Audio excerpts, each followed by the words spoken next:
Today I made an omelet. I picked an apple. I sent the fax.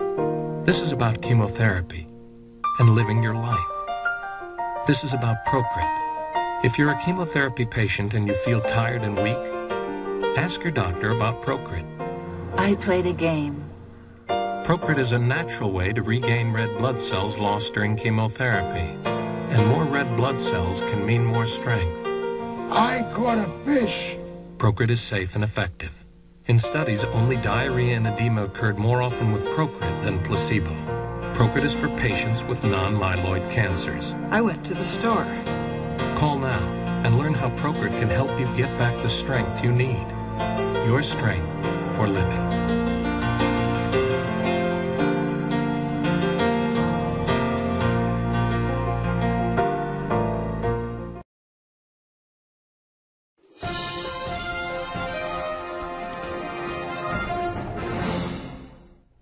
This is Scott Drake. You're watching the Legal Broadcast Network. A federal appeals court has revived a multi-billion-dollar Medicare fraud case brought by whistleblowers alleging Johnson & Johnson paid doctors kickbacks to wrongly prescribe the expensive anemia drug Procrit.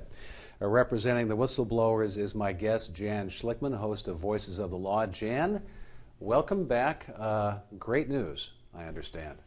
Yes, this is a great victory for Mark Duxbury and Dean McClellan, who have blown the whistle on one of the biggest Medicare fraud in history, and they had to do it. They did it at great peril to themselves, and it's been a long journey for them. But finally, the courts have recognized them as true whistleblowers, and are now going to send back the multi-billion-dollar kickback scheme that they blew the whistle on. They're going to send it back down now for prosecution. And we're hopeful now that the government will now do their job and step in and take over prosecution of this case and get back billions of dollars that were wrongfully taken from taxpayers. Jan, this case seemed all but dead last year. What happened? The district court had dismissed all of our claims. It went up to the appeals court, and the appeals court took the kickback scheme claim and said, no, this is a viable claim, and it's a legitimate one, and it should be prosecuted, and sent it back down for immediate prosecution. Johnson & Johnson made a statement today which seemed public relations worthy, but said that they were going to vigorously contest this decision here. What can they do?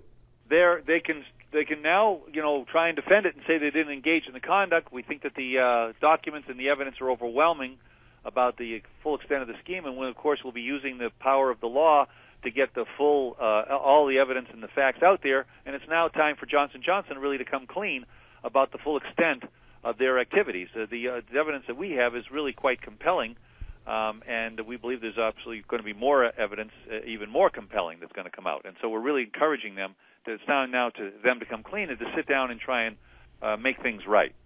And by making things right, that means coming up with a figure. How do they go about making a calculation in this kind of a case, and who handles that?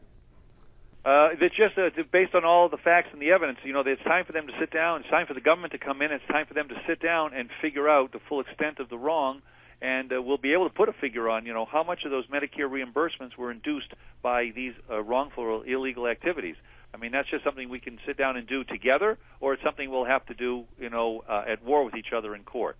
But I think it's much better for them to sit down and do it the right way, the honorable way, by sitting down and being open and honest about their full activities. Going back to how this all began with the whistleblowers, Ortho Biotech and Johnson & Johnson were paying kickbacks to doctors in order to prescribe the drug Procrit, which is highly expensive and widely used, and they were prescribing it in cases apparently where it wasn't necessary, thus increasing sales, and this is how this all began, correct? Yes, it's from 1992 through really to 2006. The evidence is that they engaged in a widespread scheme to induce doctors to prescribe this medication by inducing them with monetary inducements called kickbacks, which are illegal, as well as trying to encourage them through commercially free product and off-invoice rebates to get them to prescribe a drug at a higher dose than is on the label. And all of these things we say were wrongful activities and that Johnson & Johnson should own up to them and make things right. What do you have to do now? What's your next step, if any? We're prepared now to begin the prosecution of the claims, and we're hopeful that the government will do their job and join with us and take up this cause so that Mark Duxbury and Dean McClellan don't have to do the job that the government should be doing. All right, Jan. Well, congratulations. Nice work. We appreciate you taking the time today. My pleasure. Thank you very much. This is Scott Drake. You're watching the Legal Broadcast Network.